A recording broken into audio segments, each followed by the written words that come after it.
following program is brought to you by your friends at Podcast One. At Tim Hortons, we've got something new.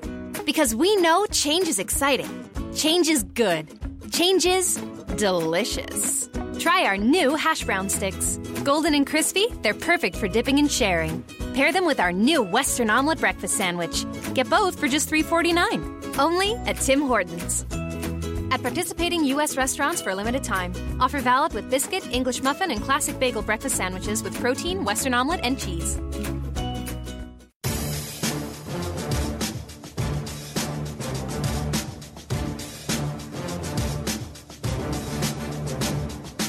Welcome to RJ Bell's Dream Preview.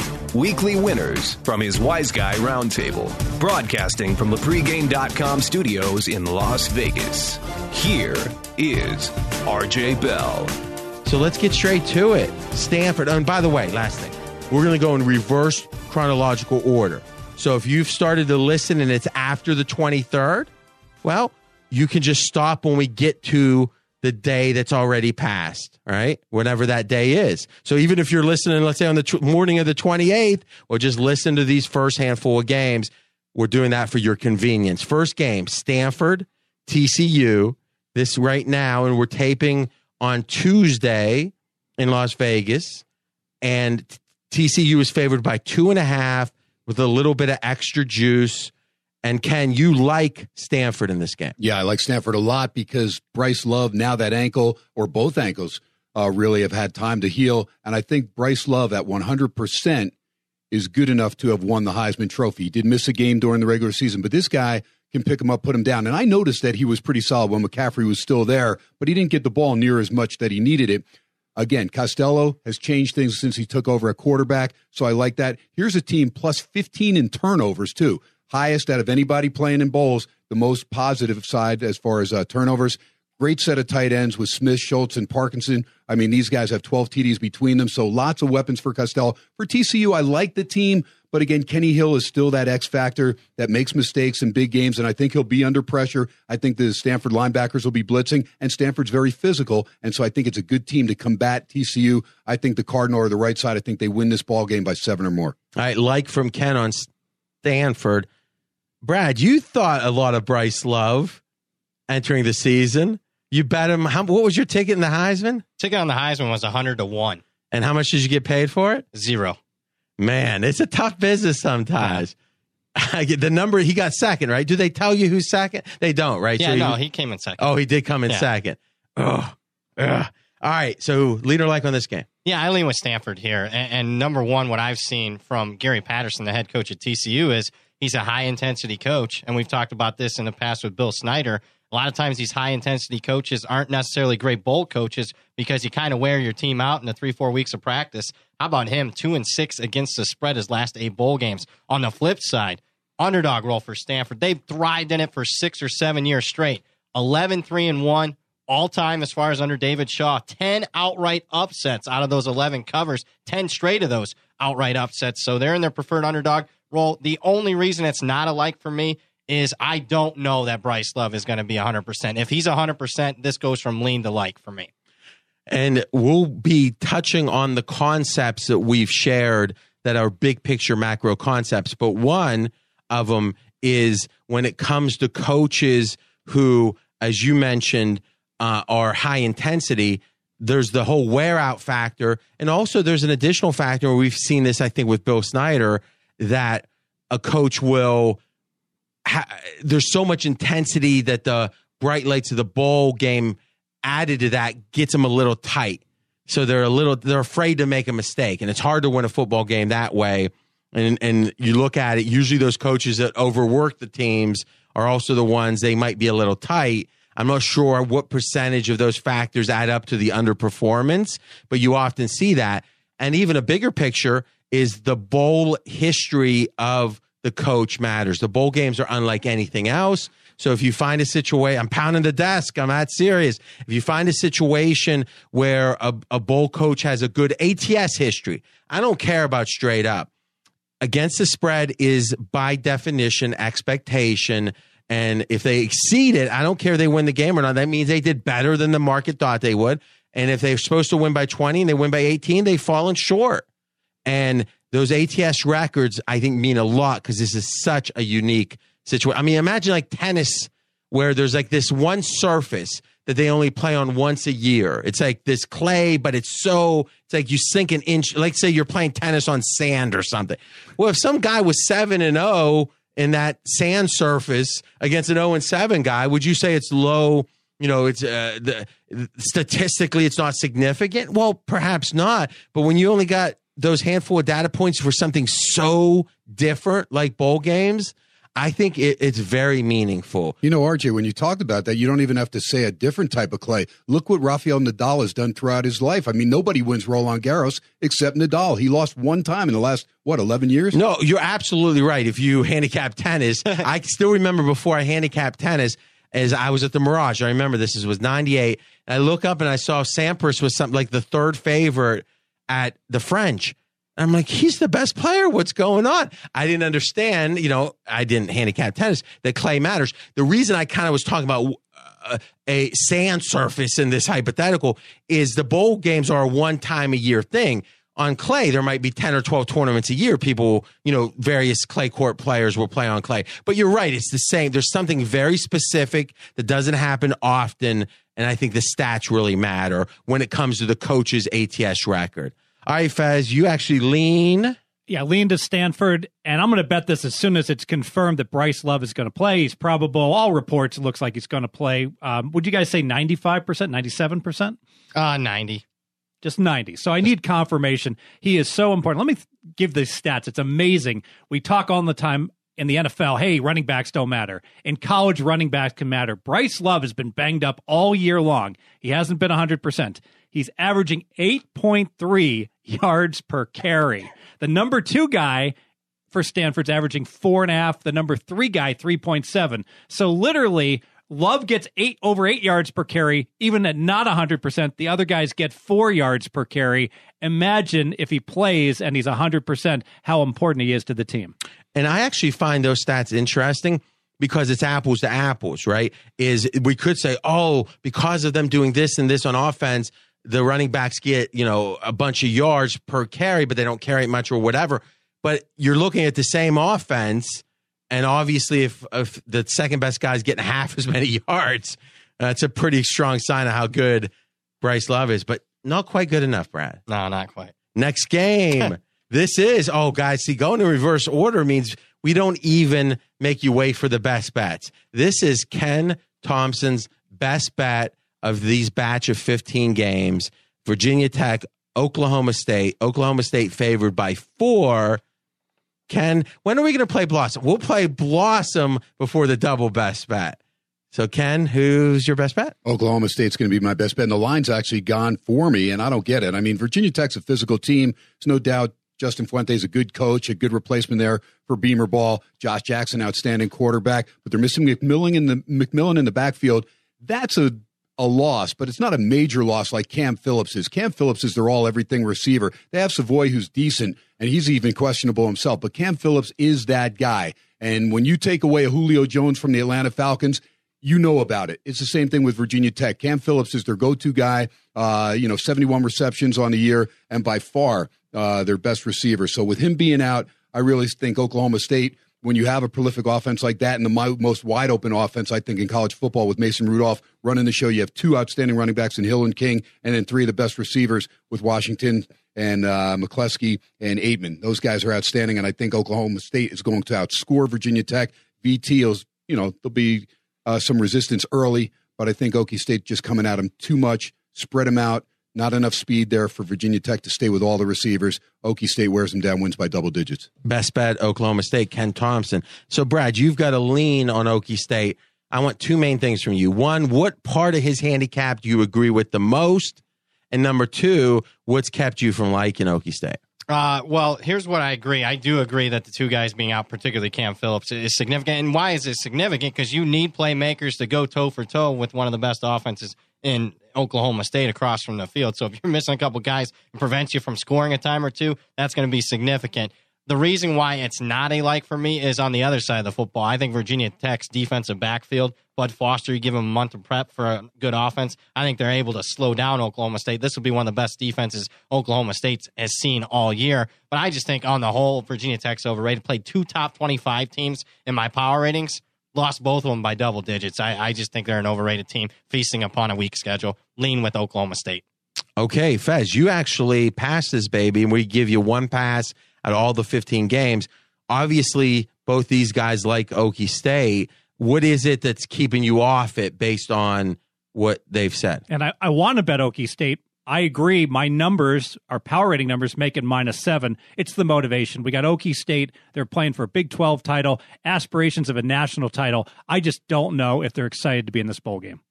So, and that's back to the macro factors, which is the number one handicapping factor in bowl games is passion, excitement, motivation, however you want to describe it. Does the team want to be there? And you question that. Ken, does that concern you at all? No, the reason but why is because Oklahoma State didn't play in the Big 12 championship game. Had they lost there, then it's even more frustrating because you're right there. You're one step away. But it was already in. Reality already set in when TCU and Oklahoma were battling for the Big 12 championship. Therefore, Oklahoma State had time to regroup, realize that Mason Rudolph, who won the best quarterback in the country award, didn't win the Heisman, but actually beat out Mayfield as far as the award for the best quarterback. They have something to prove, and they get a good stiff matchup with Virginia Tech, and I think they're going to be fired up to play in this bowl game. And it's Disney World. How can you not get excited? How many people from Oklahoma went to Disney? You know what's funny? I heard about this on Joe Rogan. I love Joe Rogan's podcast, and I looked it up, and I haven't read it yet. I have it bookmarked. You know there's gangs at Disneyland? Really? Yeah, so what happens is it's like, you know, again, I'm not going to say it's like, you know, the gangs in big cities, but they literally have like groups of 12 or 16, and they got like colors, and they have patches, and like one is like the, you know, the wharf rats, or, you know, who knows what the names are, and they literally just go around Disneyland together, and they're not doing illegal stuff, because then, you know, Disneyland's probably better policed than most places in the country. But they literally, like, that's their thing. It might be on Saturday, they all show up at Disneyland. And these are like 25, 30, 35-year-old people. It's not kids. It's not like little, you know. But think about it. It's kind of interesting. If you live near there, like, you guys might go golfing or, you know, or do whatever for, you know, Ken loves to work out, right? How hard is it to get out of one of those gangs? You know, that's the thing. I don't know. but literally, I looked up, there's Disneyland gangs, and they have pictures of them, and they're like, I mean, it looks serious. But in a way, it seems crazy. But in another way, like, if you and 3 buddies always went golfing every Saturday that you could. Can you play the dream thing? No, because I'm lifting from Joe Rogan here. But think about it, is how if you had buddies that you golfed with, let's say 30 weeks a year, every Saturday, 30 times a year, not every, but everyone would be like, isn't that great? You know, Fez is getting, not that Fez golfs, but Fez is getting his leisure time, and he's keeping his connections, even though he has a son. But is that any more wild than saying, hey, you're going to meet at Disneyland every Saturday, and you're going to walk around, and you're going to feel a sense of community? You know how bowling might be the better analogy, right? They have uniforms, they have their names. Like, bowling is like a gang, right? This is interesting. Now you're hitting Fezzik. There you go. You bowl, Fez? That Northwestern bowling team. Everyone from the Midwest bowls, RJ. Yes, absolutely. I did like once when I was 9, and that was it. Really? I was not. I don't know. All right. Here's my question about this line move. I can't tell if Brad's thinking it's so awesome to be part of this podcast, or RJ's crazy, or probably 50-50. Yeah, I was going to say a little bit of both. 51-50. Yeah. Isn't that Van Halen? That is a great album. Sammy Hagar. There you go. I don't think Sammy Hagar and great necessarily go together. That album, that 5150 is a great album. David Lee Roth and Van Halen, they had a lot more better albums. But that one is the one. No, that's for what, knows. Speeding? Or what's 5150? No, that's I Can't Drive 55 is the one. But what's the 5150 stand for? It's like the police code, isn't it, for something? I'll look you're that looking at me. as one of you guys is talking at some point. I'll look that up. Yeah, this please look it up. It's probably in there in your files with the Disneyland gangs. I wonder. I mean, we have six figures listening to this podcast. I wonder how many are going to look that up. I mean, you got to figure. I'm going to look it up. Yeah, honestly, I got to figure maybe 10,000 people at minimum will look this up. Yes, absolutely. This is how things spread virally, right? Whenever I get hit with a bad beat, I put on I Can't Drive 55 if I'm below 55% on the year, and I crank it up. You know what's funny about Fez? Yeah. Whenever he tries to not be just like Rain Man, it's almost like he doesn't speak the native language. Like he'll try to like tell like something that seems like, semi like pop culture. But like he's going totally off, like he's talking about bad beats, and then but he's talking about like it's just like how like foreigners that aren't used to the culture, will not like quite get it. Do you feel that, or do you think you're saying like when you were ready to say it, you contemplated saying that, I can't drive 55? Wow. Now he's like doing a learning disabled imitation or something. But listen, let me ask you a serious question. When you were thinking about saying that, there was a point that popped in your mind, right? And then you don't say everything that pops in your mind, though, right? So you actually deliberated. Did you think when you said it, it was going to be like right on? Or did you think, I don't care if it's on, I want to be involved? Or did you think, hey, I'm kind of acting like Andy Kaufman here a little bit? Like what? And so I'm going to say something I know that RJ is going to talk about, but that makes me endearing. Like what was the thought process? Whenever I hear this song, I think about as a goal as a handicapper, it's to hit 55%. So it always reminds me. So of it made you so happy that you had something that felt like pop culture and you knew Sammy Hagar sang this song. You just had to say it. Seen the video. Yeah. I'm a part of the gang. Ken was acting a little weird before the show. I think you guys all had like 6 drinks or something before I showed up, and I didn't know it. All right, but back to that was great, by the way. But back to serious stuff, because this is actually we might get an only in dreams for this one because I think it's important. Ken said something at the very beginning of his handicap. He said, "I don't know why the line's moving, in your favor." And I never, it's funny. You think I should know this? How do you say if you like the favorite lane 3 and the game goes to 4, the line moved against you, but in favor of the team, right? So the team got more expensive, which is kind of good for the team. That's like a thumbs up to the team, but your bet got more expensive, so you're on the expense side. They're on like the revenue side. Like, so how do you say? So if you had it at 3 and it goes to 4, the line move confirmed my opinion. No, I understand that, but let's just say you weren't going to play. Let's say you haven't played it yet. Did the line move against you? Yeah, right, because you would have laid it at 3, but you're not going to lay it at 4. Let's say, but it moved against you, even though it confirmed you, and even though it was in favor of the team you like. Yeah, and so I say I'm late. I'm late to the party on this one. Is what I usually say. I haven't bet yet. I wasn't asking for your little catch. In Fez's defense, he won't give out a play unless he's already played it at the right number. No, true enough. And that's one of the pro things that he does. And I think the pros in general try to do that really well. But Brad, you ever think, like, how do you say, what would you, if you're talking to your buddy, say, hey, let's say you said, I'm thinking of betting this team at 3. And the next day it's like, hey, did you bet so-and-so? Yeah, I would say the line moved against me. Yeah, I would say that. Yeah, and I think that's the right way to say it. But it feels like whenever I say that, it feels counterintuitive because it didn't really move against the team. It moved in favor of the team that you liked. Okay, so here's the thing. The line moved, Okie State. They were getting 6.5, or I'm sorry, they were laying 6.5. Now they're laying 4. So open to now. So this is a better bet now on -4 than it was at 6.5. Now everyone doesn't think like that. I do Atlanta, the Fan down there. They're a big CBS station. Great guys, great city for gambling down there. I never really knew Atlanta, from a radio perspective, but the feedback we get on Twitter is just so strong. Is a guy told me, he goes, I don't like this team so-and-so, and they were -4. He goes, if they were 6, I'd love it. And it's like, what? But it actually makes sense because it goes, this line at 4 doesn't seem right. It seems so cheap. I must be missing something. Okay. Well, right? And thus, I don't want to bet it. But if it was 6, I'd bet it because the line would seem fairly right, but I still think it should be a little higher. Well, here's the thing, too, because you have 15 games and we're picking a best bet. And there were 2 other games that I looked at initially as having bets that I like better until I saw Cam Phillips confirmed out. Now, McMillan, like I said, the running back's one thing, but Cam Phillips is such a major part that took me away from 2 other games that initially No, I I'm not better. questioning. I'm not questioning your saying. handicap at all. Right. And I think it's insightful about the injuries and all that stuff. But the point I'm making, Fez, this is what I tell people, and I'd like to hear how you approach it.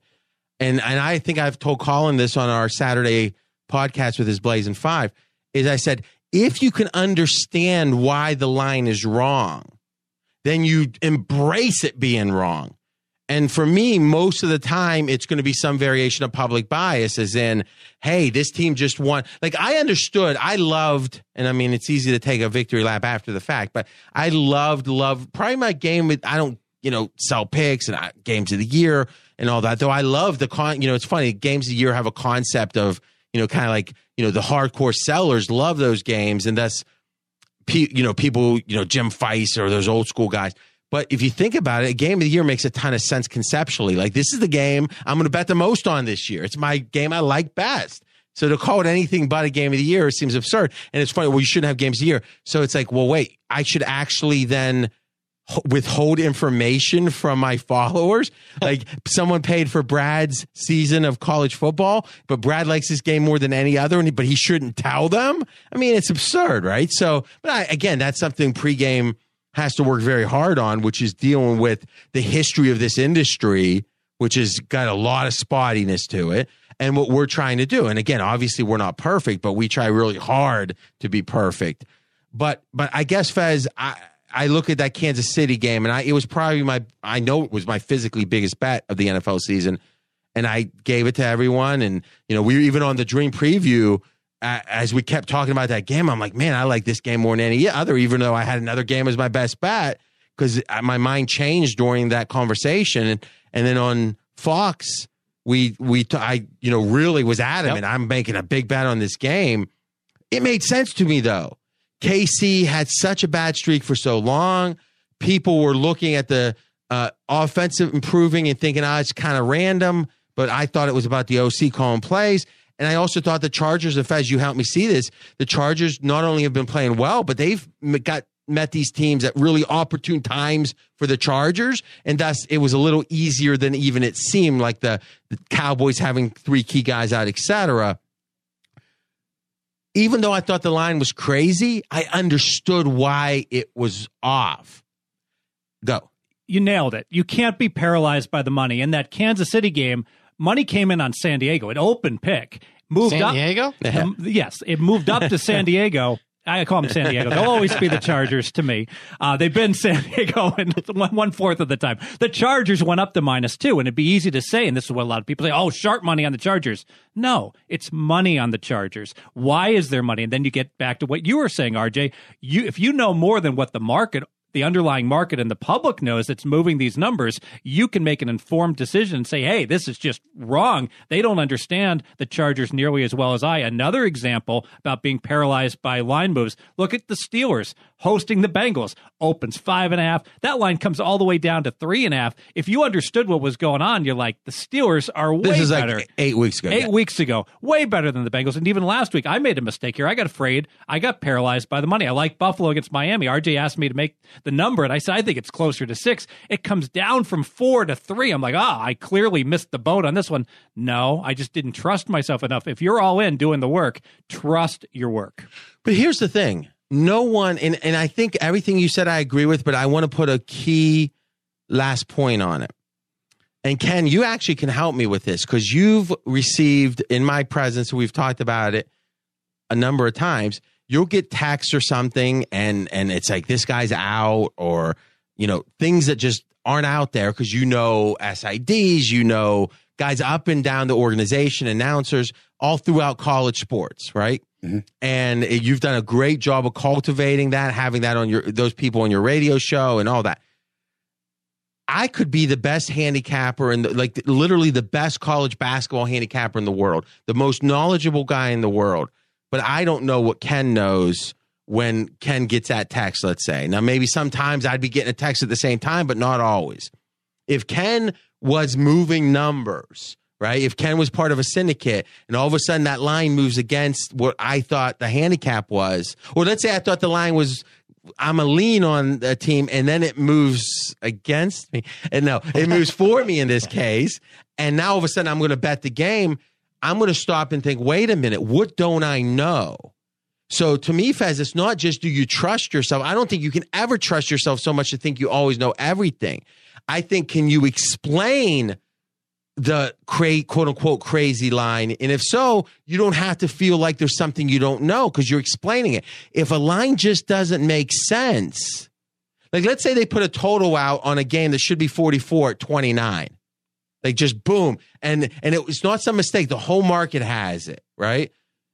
You're going to wait a while before you bet that 29 aren't over. I'm going to look into what the heck is going on. I'm going to ask people, call around. And every now and then we had that college basketball game, RJ, where they just copy the wrong number. And that's why I said that, because I didn't want to get distracted by that. Sometimes a line will come out with one play, so just get the thing wrong. And then and then, as you said, there's so little action in college basketball total, specifically in this case. Everyone copied it, but then it quickly got bet up to where it should be, right? And they moved it pretty fast. So that shows the ignorance sometimes of the bookmakers, which is one of the reasons I always say bookmakers do a lot of things well. They're not necessarily good handicappers. But setting aside something like that, if it's an NFL line and it's out at 29, you're going to call everyone you know before you bet it. Absolutely. And the beauty of what Ken does is he can look like a total square ball here. He knows the point guard is out for Nevada Reno and no one else knows it. And they're like, oh, Ken Thomson, that's a square bet he's making here against Reno. They're awesome, but he knows more than the market knows. And no matter how much you know as a bettor, there's times the market knows things you don't.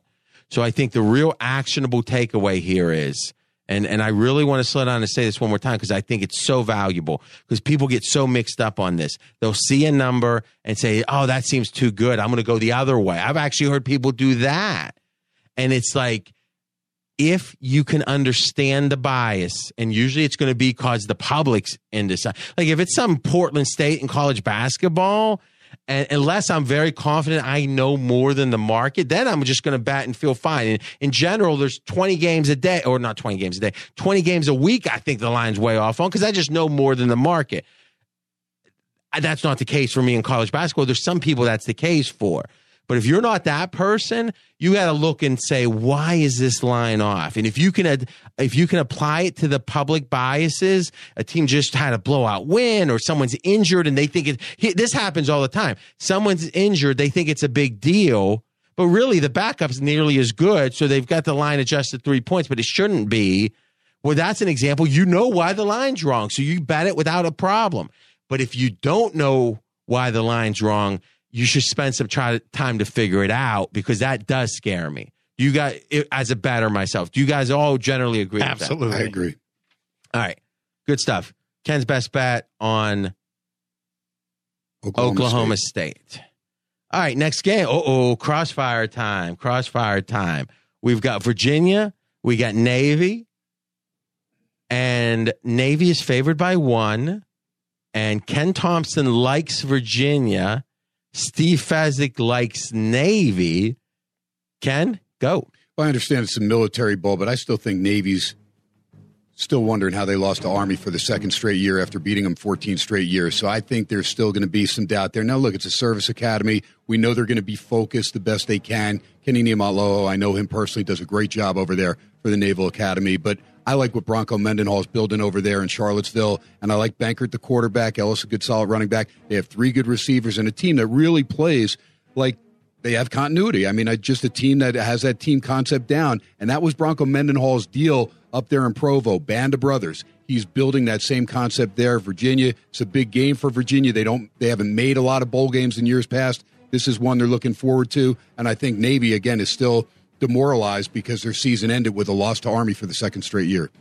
All right, so Ken on Virginia, Fez, you like Navy. Yeah, I think Virginia's a little overrated, 3-0 in games decided by 6 or fewer points. We talk about you win all these close games, you get a better record, you become a little bit overvalued. I'm not worried at all about Navy being flat. Service Academy, bowls, discipline. They don't get distracted at all. They're 6-3 against the spread their last 9 bowl games. Basic strategy, I look to play on the academies in bowl games. Further, the game, as Ken mentioned, it's the Armed Forces Bowl, Marine Corps Memorial Stadium, big home field advantage in Annapolis for Navy as well. I like Navy.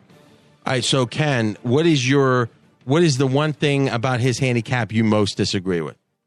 No, I don't disagree much as far as Service Academy, looking forward to the bowl. I just don't think they have the team that they've had with the skill position players. I mean, Malcolm Perry and A.B. are both good, solid quarterbacks, but they just don't have the same defense that's able to clamp down in big plays. They weren't able to shut down Army. And if you can't shut down a team that's one-dimensional, that all they do is run, they don't even throw the ball. If you can't shut down that team, how are you going to shut down a team that mixes it up nicely? And that's where I'm at. I think Virginia's a two-dimensional team. They can run it decently, but they can throw it well. And Banker went into Miami of Florida, and Virginia had them down by 2 touchdowns twice. And this is when Miami was undefeated and on the rise right there. So this is a Virginia team that can get up and I think take care of business. I think they have just too much offense for Navy. So Fez, what part? Because here's the thing: you guys are seeing all the same data. You're on opposite sides. So what's interesting is make your case, but then it's interesting to say here is, for example, we disagreed on Jimmy what game? What was the? Well, you're gonna love this because it won so much. But Seattle. Okay, we disagreed on the Seattle game on Sunday, and we did a crossfire. You were playing right. I was playing wrong on the game, but I understood why we disagreed, right? Is I felt like Seattle's energy was there more than it turned out to be, and I felt like the D was playing better than it seemed like, even though they had 3 guys out, and I also felt like the O-line was playing better than people thought with Brown. You looked at all that and said maybe, but, and you had other reasons for liking it, but you understood why I liked it. You just disagreed with it. Ken's not crazy. You're not crazy. What is it, though, he's saying that you plainly disagree with? I think what's resonating when I'm listening to Ken is he's saying that Navy's way down because they lost to Army and they always beat Army. But I think that the way they lost to Army, they outplayed Army. I watched the whole game. It was a perfect storm of bad stuff that happened for Navy. It was a blizzard.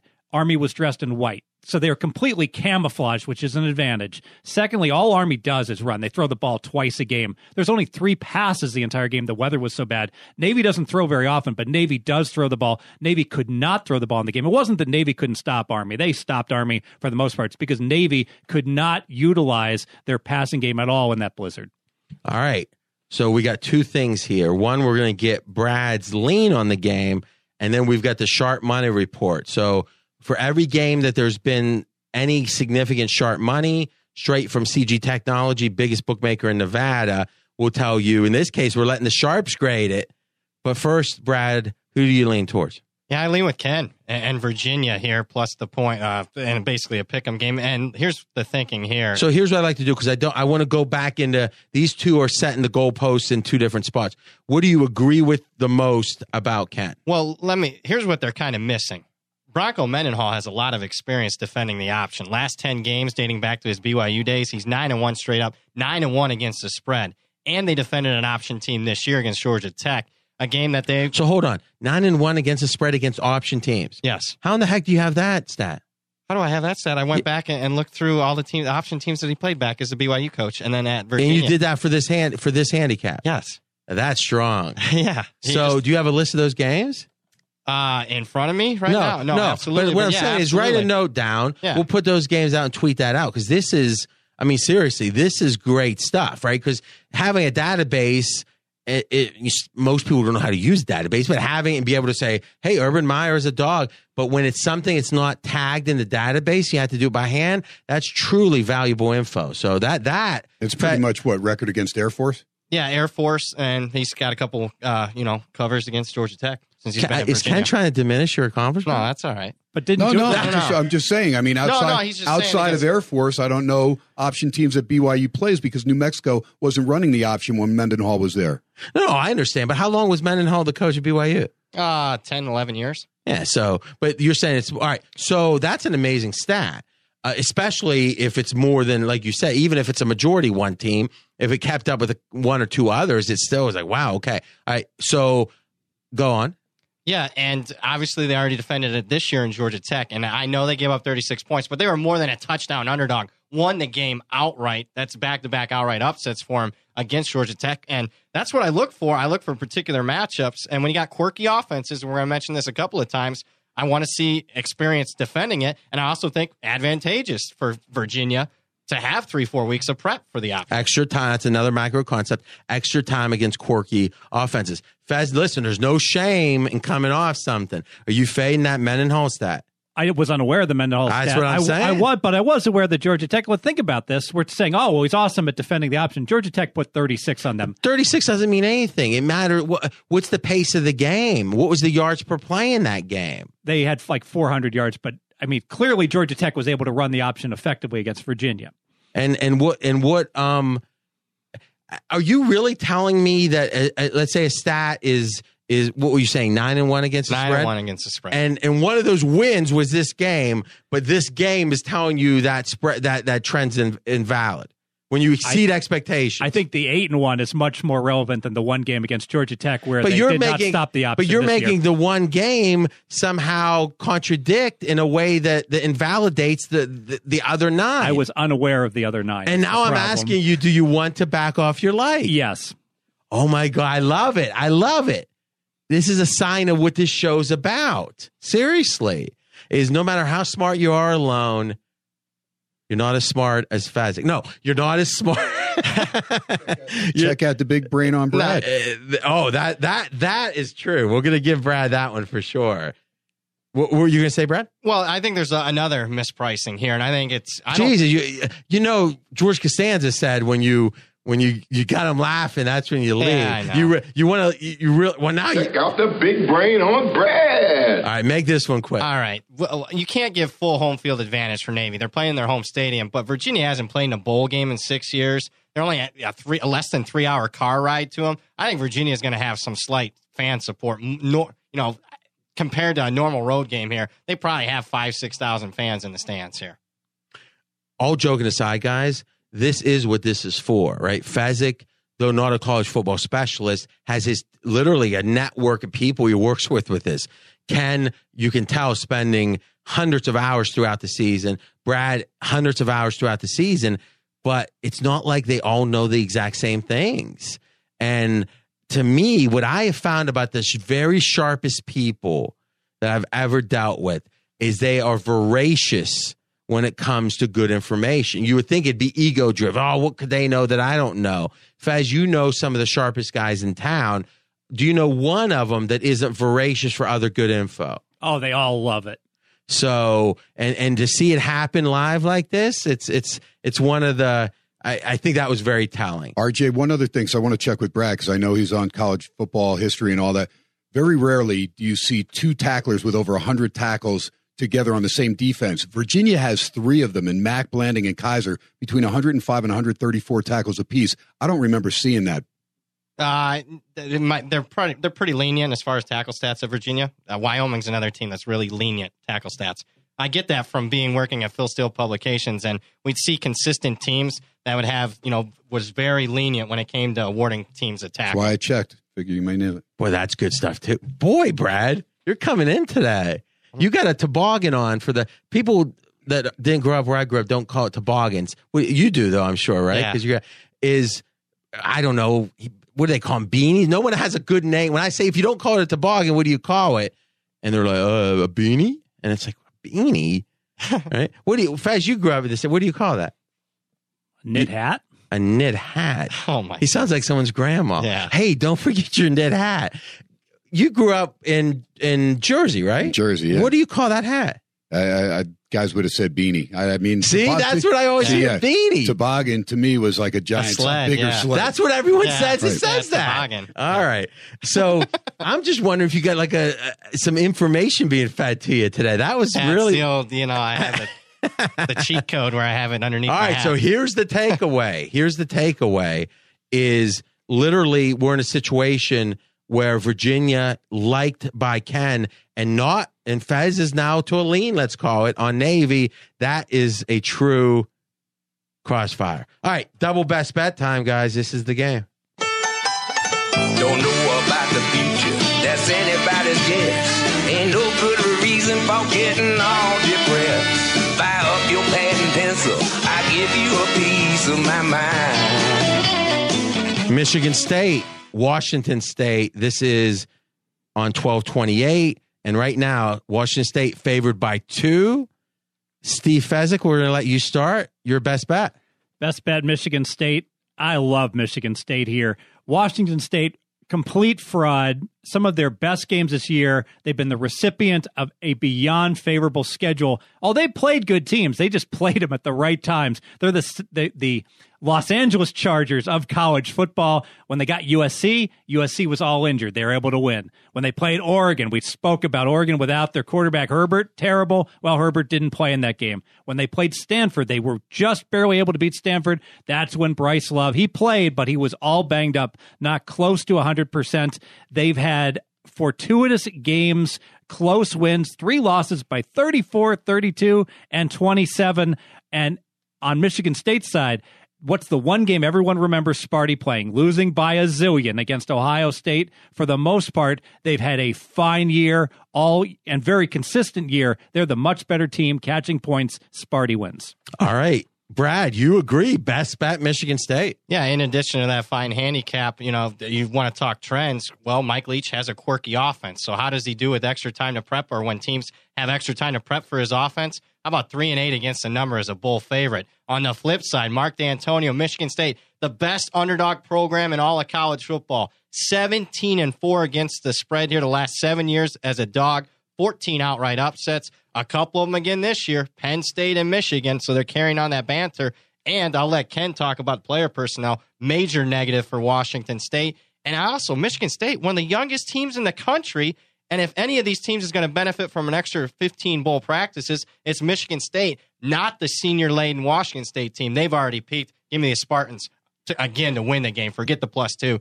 Take Michigan State on the money line. Ken, another way we could look at this is it's a triple because these guys like it enough to be best bets. You like Michigan State, too. I do like Michigan State. Not only do I like them in the first half even more because Hercules Mataafa, the leading sack man for Washington State, is suspended for the first half. And then the top 2 receivers, Tavares Martin, who's by far their fastest guy, and Isaiah Johnson-Mack. Both of these guys have been dismissed from the team. 130 catches, 1,386 yards, and 14 touchdowns between those 2 guys.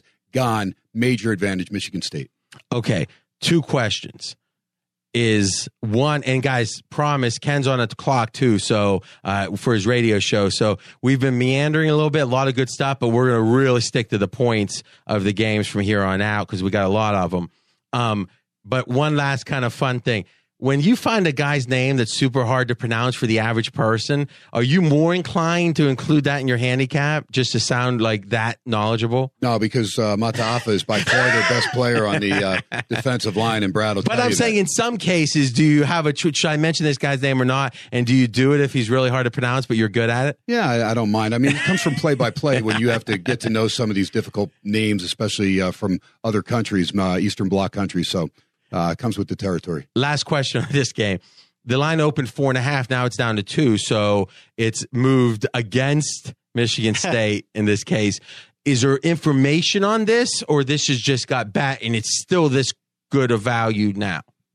Well, I think what originally was the move, number one, wrong line. And then what's happened in the last 7 to 10 days are all these player suspensions for Washington State that's happened. But in a vacuum, how much are those player suspensions worth point-wise? When it's almost cluster injuries to your 2 top wide receivers, point and a half. All right, so 2.5 points a move through the key number of 3. We're saying about half of this is money and about half of this is on information. And I think it's going to keep moving. Would not be surprised to see Sparty go off as the clear favorite. All right, next game, another crossfire. This is Ken and Fez. It's Purdue. It's Arizona. Arizona favored by 3.5 in this game. Fez, we're going to let you start. You like? I like Purdue. Give me the much, much better defense here. They have been beyond impressive. You look at their defensive efforts. They held a Missouri team to 3 points. I know Missouri was struggling early in the year. They held Wisconsin to 19 points. Purdue is bread and butters.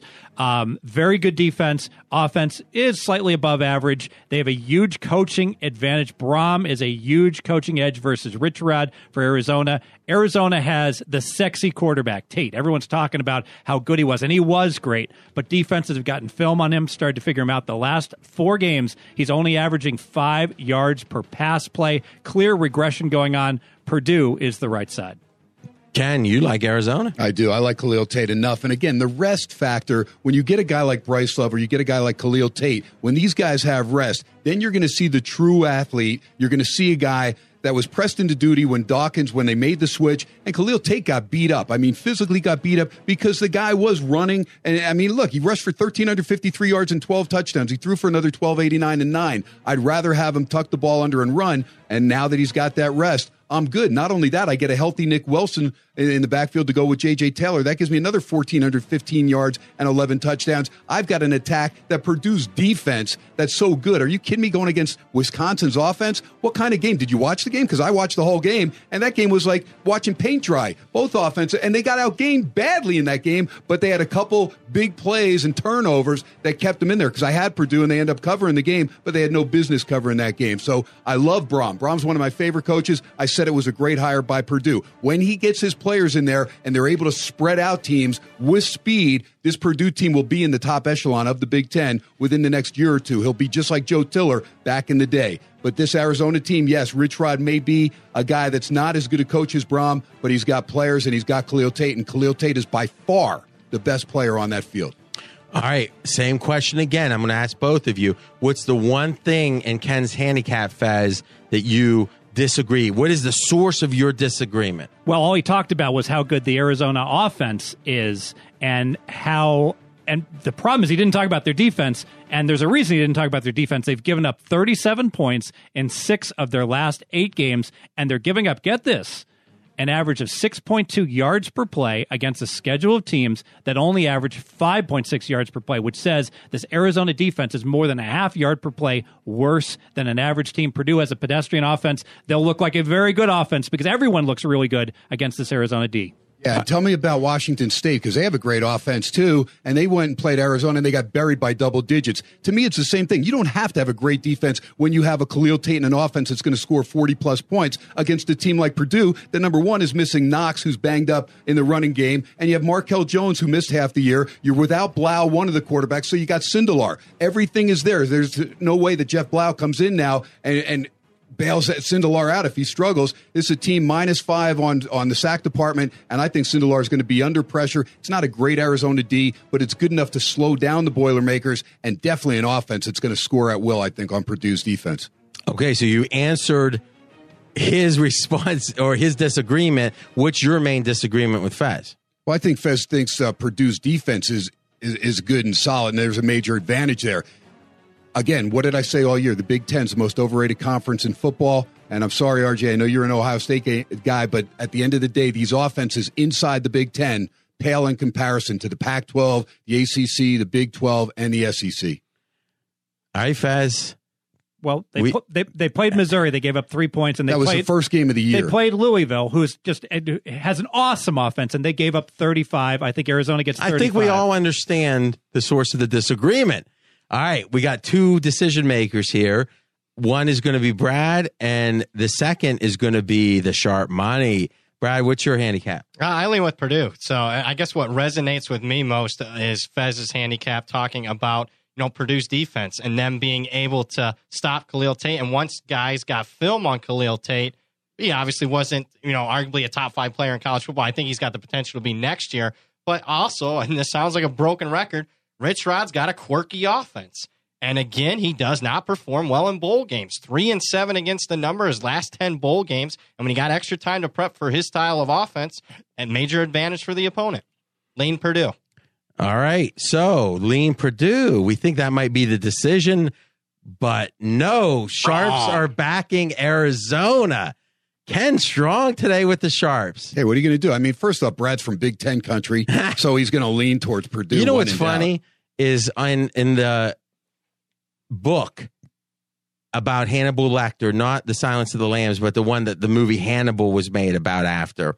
One time Hannibal Lecter told somebody, he goes, I can see why you wouldn't trust me because you know yourself so well, meaning that you are so aware of your own duplicity or dishonesty, you think everyone else is dishonest. Well, Ken thinks everyone has like regional bias, which is really Ken telling us he has regional bias. Really? What would that be? Jersey?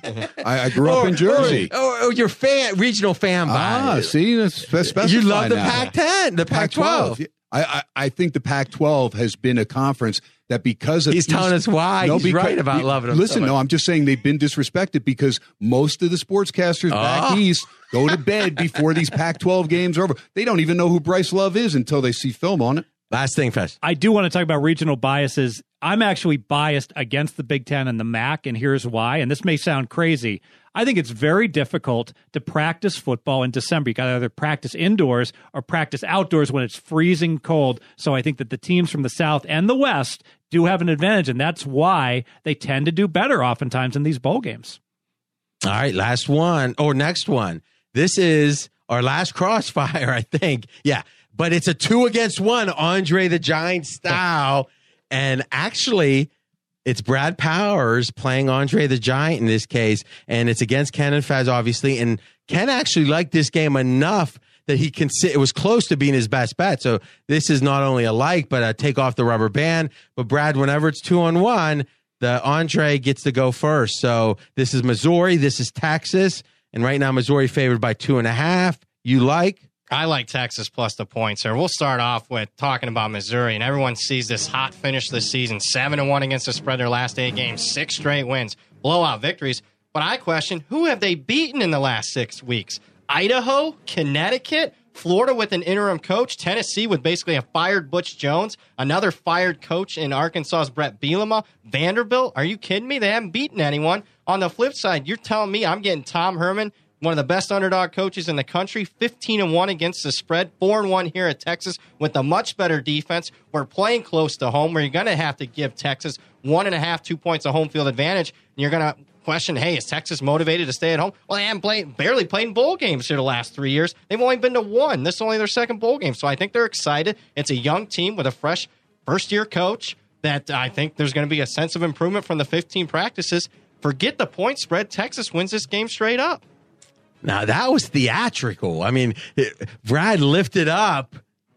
All right, Ken, we're bringing the big up. There's got to be a strong response. Fez has been on the losing end. I'm letting you lead your side. Yeah, Mizzou, yeah. So when you look at it, you know, Odom was, a lot of people thought the coach for Missouri was going to lose his job the way they started out. But not only did they get it together, they learned that they have more speed on the offensive side of the ball than defenses have as far as guys that can cover. And now you're going to take out Elliott, guy with 6 interceptions, and also a banged-up Malik Jefferson, the leading tackler for Texas, and you're going to try and put pressure on Drew Lock, who has 43 touchdown passes, only 12 interceptions. Look, I understand the schedule wasn't the most difficult, but what has Texas done? I mean, they're still wondering who's quarterbacking. Is it Ellinger? Is it Buechele? They don't know. There's arguments all the time on who should be in there from the Texas boosters and fan base. Chris Warren, the running back's going to miss, so that puts all the pressure on Daniel Young. Look, it's a Texas team. I like the pedigree of the coach in Herman. But in this game, you don't think Missouri's excited? This is a team that thought they may go winless at the beginning of the year, and now they've turned it around to where they're just dominating teams because they spread them out, and you can't cover them. They go faster, and their defense doesn't have to be great because they're going to outscore you. I don't see Texas scoring a lot in this game. They had trouble with Texas Tech, and Missouri is Texas Tech on steroids. It's pretty good, pretty good. Now, Brad, in a minute after Fez, I'm going to ask you the same question. We're going to start doing it this way. Is what do you most disagree with? But Fez, first, you get to give your presentation for Missouri. Yeah, and so Missouri has value because they were so bad for the first half of the year, and I'm sure Ken and Brad can discuss all the reasons why. I'm just going to tell you, in the second half of the year, they're a top 10 team. Brad brings up good points, Cupcake schedule, but how do we grade teams? By how they do versus expectations. Yeah, Cupcakes, Idaho, and Connecticut beat them both by 40. Florida, Tennessee, Vandy beat all three of these teams by 28 or more points. Could Texas have done that? Not a chance in hell. Final game against Arkansas, misleading final score, win by 3, outgained Arkansas 696 to 446. They should have won that one by 17 to 20. This team is I'd argue they're a top 10 team in terms of their last 6 games performance. All right, so I always love when I hear a season being, I guess, demarcated as in, hey, this changed here. And if you look at everything after, it's a different team than before. Now, you always got to worry about sample size, right? Because 3 or 4 games could be fluky. But when there's logic to that, I think there's so many computer guys now, and they're blending all these stats, season stats. I think that's a flaw in the market right now. I like when I hear that. So let's start there, Brad. Why is he wrong about that? Well, he's wrong because, a lot of those teams, those blowout wins, in my opinion, were against teams that have just given up on the season. There was quit in Florida. There was quit in Tennessee. And it's easy to blow out a team when you're getting nothing back on the other side. Now, I'll agree. Obviously, you didn't have monster bets against Florida and on Missouri. I did not, because I didn't, no, I didn't. Great point. So there. I'm always worried after, like if you had monster bet, I'm always worried after the fact, like explaining away good performances because, that team gave up. But fair enough. Well, I didn't know going into the game that the team gave up, but it was with that, starting with that game and ending the season, it was clear that those teams had basically waved the white flag. Now, here's where I think both guys are getting a little bit wrong. Missouri's offense unstoppable because in the SEC, no one runs that style of offense. What does Texas see every day in practice? What do they see every game, every week in the Big 12? Exactly what this offense is. And that's why I don't think they're going to have as much difficulty defending it as all these SEC teams did this year. That'd be great if they could stop some of those Big 12 teams, but they couldn't stop a lot of them. They were like the number 2 defense Texas in the Tech. Big 12. Are you kidding me? Well, yeah. How many points did Texas Tech have? 27 points for Texas Tech when they're averaging 40? How many did Texas score? So if Texas is having trouble scoring, that's fine, their leading rusher, RJ, has 364 yards on the year, and that's their freaking quarterback, Ellinger. Are you kidding me? This is a Texas program that's supposed to be run you. What happened to, this great running backs from Texas all the time? Earl Campbell. Where are these guys? They're nowhere to be found, bro.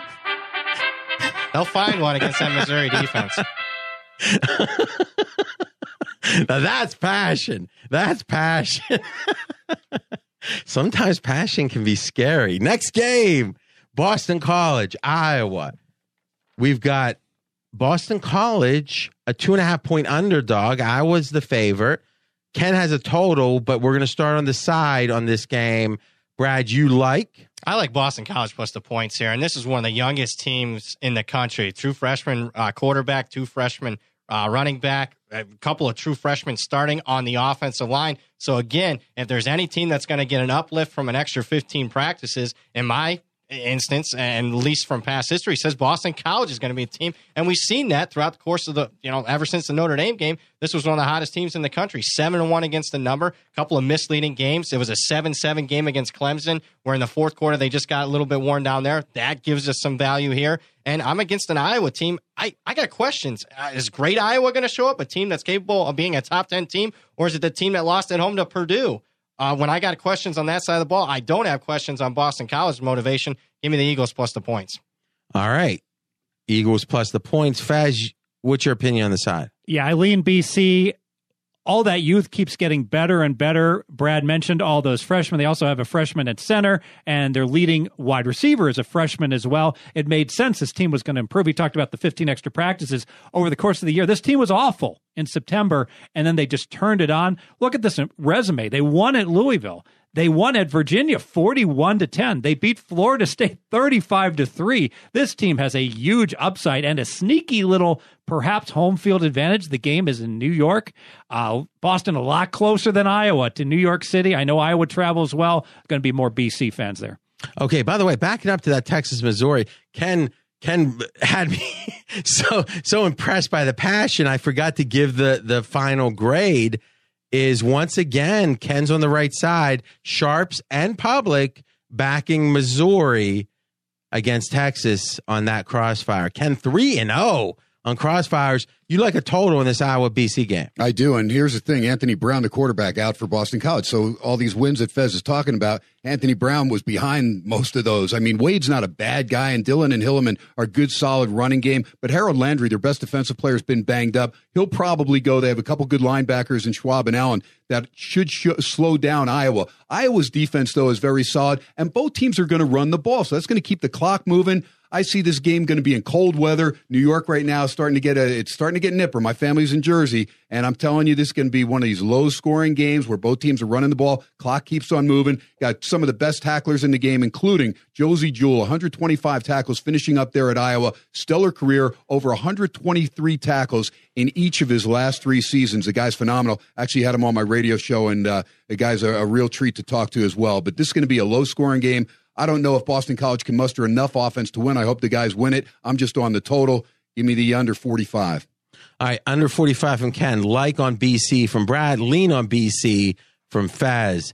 Next game, the hits keep on coming. A triple like on this game. A triple like. It's Southern Miss. It's Florida State. Florida State favored. Wow. 16 and Brad, how many covers did Florida State have this year? 1. Was it the last game? Yeah, against Florida. I guess they're on a streak. Too. They're due. They were due. I guess. All right, Faz, it's a triple like. I'm going to let you start. I'm going to keep it simple. I like Southern Miss. This game's in Shreveport. I've never been to Shreveport, but I can imagine it's probably not a top 10 destination for where college bowl players want to go. Southern Miss excited to play the Seminoles. Florida State disinterested. Give me the excited team. I agree with that. Brad. Yeah, I like Southern Miss here. And let's just talk about Southern Miss. You got to, if you're playing a big brother like Florida State, well, how have they competed against bigger brothers this year? Can they compete with these types of teams? Well, they play Kentucky and Tennessee out of the SEC, outgained those 2 opponents by 90 yards per game. Both of those, while they did lose them, were very misleading. Games that should have been very close losses, and still they would have covered both in this instance compared to this spread, easily would have covered here. I did just misspeak, and before I get Twitter hate, Florida State has covered 2 in a row. Florida and UL Monroe. Yeah, UL Monroe. I forgot about that. They're on a streak, baby. Yeah, they're on a streak. All right. So you saying streak boggled my mind, so thank you. All right, Ken. You also like him. I do like him because Quadra Griggs has changed the landscape there as far as quarterback. 15 touchdown passes, just 2 interceptions. And Ito Smith, over 1,300 yards, 13 touchdowns on the ground. They'll do enough to score against the Florida State team that's not going to be motivated to play in this game. Look, Blackman's done a nice job to help get them there, but I think they breathed a sigh of relief because they kept the bowl streak intact. Now, how do you get up for playing Southern Miss and laying all those points? A team -7 in turnovers and missing their best defensive player, Derwin James, who's going to sit out so he can get ready for the NFL draft. I just think, Akers and Patrick will run the ball, and it'll be a game to where 16.5 is a lot of points. I see this game being 10 or less. Okay, so if you actually go to the Game Center at pregame.com, we have the opening line, we have the current line, and this line opened at 14. It's up to 16.5, but the report from the smart money at CG Technology is both the Sharps and the Public on Southern Miss so far.